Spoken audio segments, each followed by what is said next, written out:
Alright, in this video we are going to be doing a control arm on the 2012 Acura TL 3.5.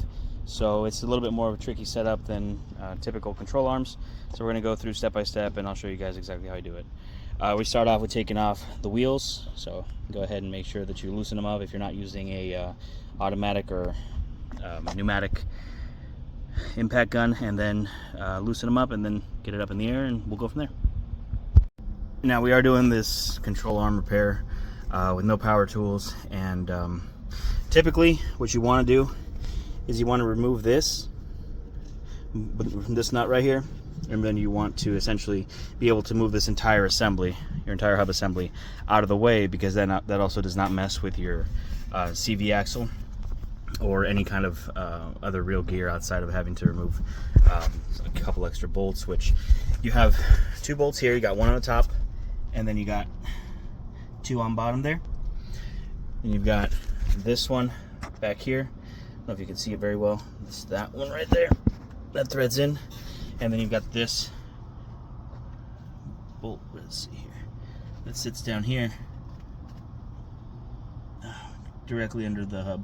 So essentially what you want to do is you want to have that disconnected, and then you remove this top, and then you just basically make sure that you got everything else disconnected, like your strut mount.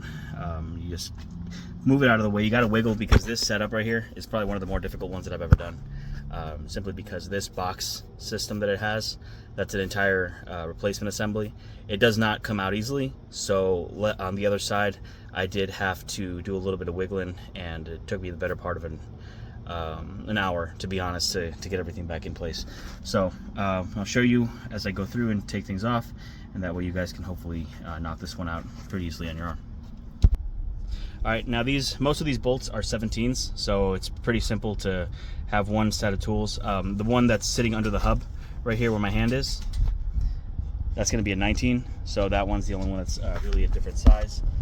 You do want to have, what made this easier for me, it's a Pittsburgh ratchet, and then Tecton 17-inch socket, and then having a 17-inch wrench, just so that we can hold on to some of the bolts that are double-sided. But we'll go through and rip this off and then update you guys in just a minute. Alright, so just finished taking out the old control arm. You can see the bolt holes right there. Only recommendation I have is for my brother. He thought of something kind of ingenious. We struggled with the other side last time, so we did is grab the jack, put some cardboard to protect the rotor, and jacked it up to its maximum height, so that way the control arm could come free once everything was disconnected. And then once you've got that space, you're going to want to pull out this end of the control arm first. That's the back part on either side, whether you're doing passenger or drivers.